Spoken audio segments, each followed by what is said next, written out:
राजाधिराज सद्गुरुनाथ महाराज की जय. आम्ही वैकुंठीचे वासी भाग दुसरा. विविध संप्रदायातील 100 संतांची संक्षिप्त चरित्र. श्रीयुत दीपक चंद्रशेखर केळकर सांगली यांनी लिहिलेल्या या चरित्र ग्रंथातील आज ऐकूया परमपूज्य श्री नीलकंठ भारती महाराज यांचं चरित्र. भाग पहिला.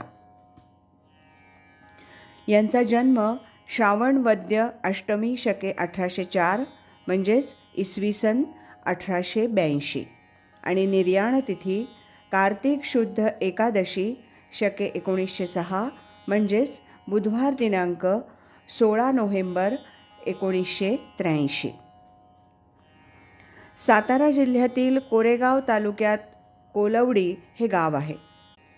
या गावात श्रीयुत आबाजी ज्योती जगदाळे नावाचे सतशील गृहस्थ राहत होते. त्यांच्या पत्नीचं नाव सौ गुणाई असं होतं. या सातारा जिल्ह्यातील अनपटवाडी गावच्या होत्या. या दाम्पत्याला बरेच दिवस संतान नव्हतं.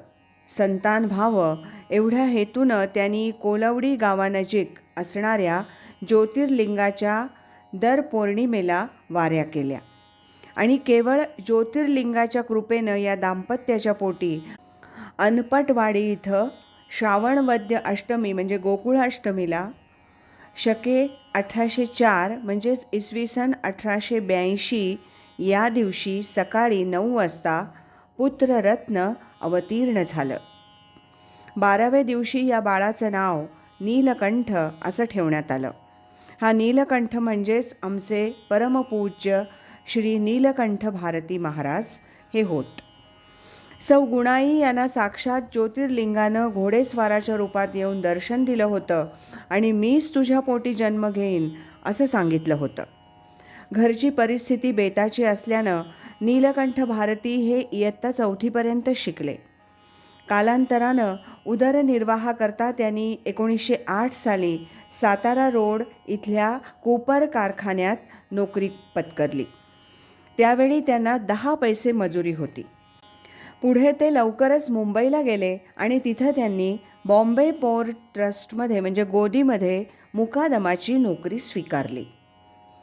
नोकरी करता करता महाराजांनी तिथल्या कष्टकरी माथाडी कामगार यांची संघटना उभारली आणि त्यांना बलोपासना आणि व्यसनमुक्तीचा मार्ग दाखवला. कूपर कारखान्यात नोकरी करत असतानाच त्यांचा अनपटवाडी इथल्या सौ राजाई गणपत भोसले नामक कन्येशी विवाह झाला. विवाहानंतर सौ राजाई हेच नाव कायम ठेवण्यात आलं.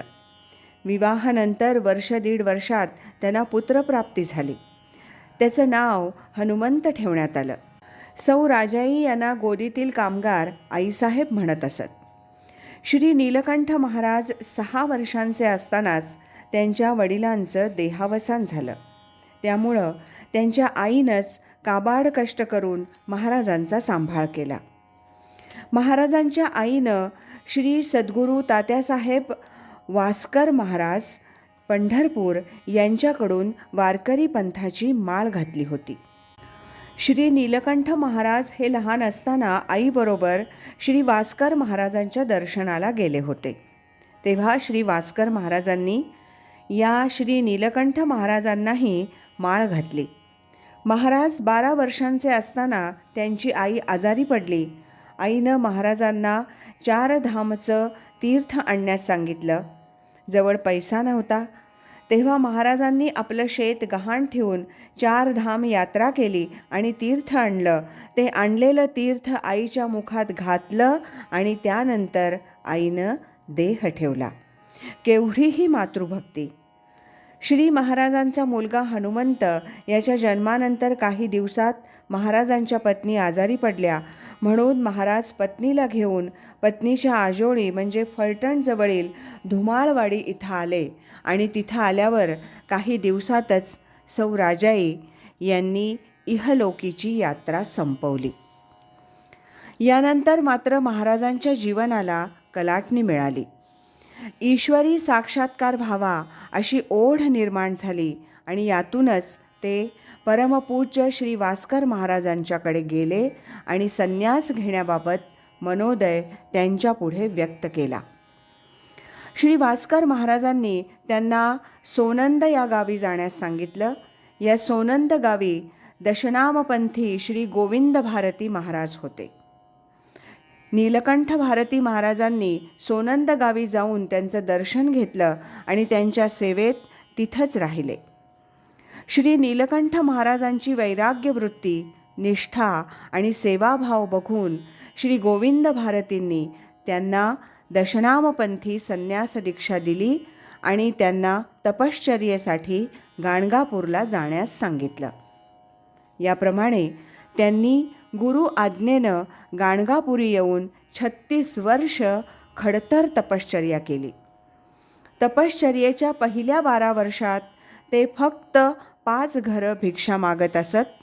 त्यातील 1 भाग गाईला, 1 भाग नदीला देऊन 3रा भाग ग्रहण करीत असत. पुढील 12 वर्षात फक्त कपभर दूध पिऊन त्यांनी योगाभ्यास केला आणि ते योगीराज बनले. पुढील 12 वर्ष पेलाभर लिंबाचा रस पिऊन तपश्चर्या केली. अशी 3 खडतर तपश्चर्या केल्यावर साक्षात श्री दत्तगुरूंनी दर्शन दिलं आणि महाराजांना कामधेनुरूपी झोळी, भस्म आणि रुद्राक्ष दिलं आणि जगदोद्धाराचं कार्य करण्याची आज्ञा केली. तसंच माझं जेव्हा स्मरण कराल तेव्हा आर्त पुरवेन असं सांगितलं. असं सांगून दत्तगुरू गुप्त झाले आणि श्री गोविंद भारती तिथं प्रकट झाले. त्यांनी नीलकंठ महाराजांना भारतीनाथ पंथाचा अधिकार देऊन आपले उत्तराधिकारी नेमले आणि त्यांचं गुरु श्री नीलकंठ भारती असं नामकरण झालं. भारतात जे दशनाम पंथ आहेत त्यातील भारती पंथाची ही दीक्षा आहे. यानंतर श्री नीलकंठ भारती हे जगदोद्धार कार्याकरता गाणगापुरातून बाहेर पडले.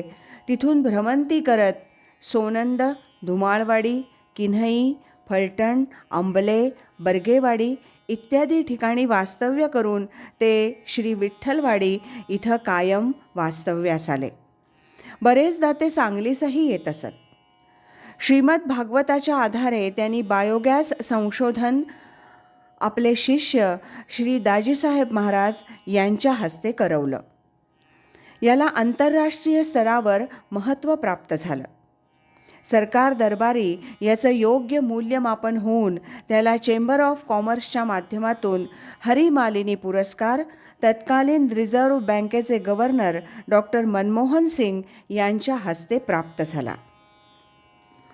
यावरून त्यांचं भागवताचं चिंतन, मनन किती असेल याचा अंदाज करता येईल.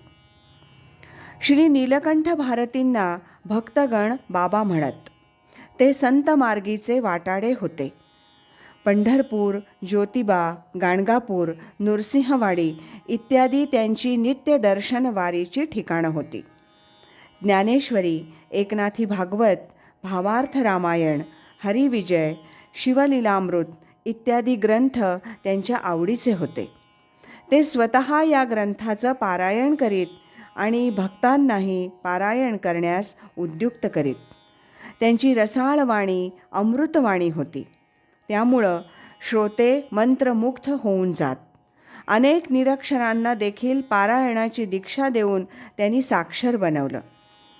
शरीर सामर्थ्याशिवाय आध्यात्मिक ज्ञान लाभत नाही हे जाणून त्यांनी समर्थ रामदासांप्रमाणे अनेक भक्तांना बलोपासनेची दीक्षा दिली. बाळपणापासून त्यांनी स्वतः व्यायाम, कुस्ती खेळून शरीर कमावलं होतं. सांगलीच्या केंगणेश्वरी मंदिरात स्वतः सांगलीकर सरकारांनी त्यांचा ज्येष्ठ मल्ल म्हणून गौरव केला होता.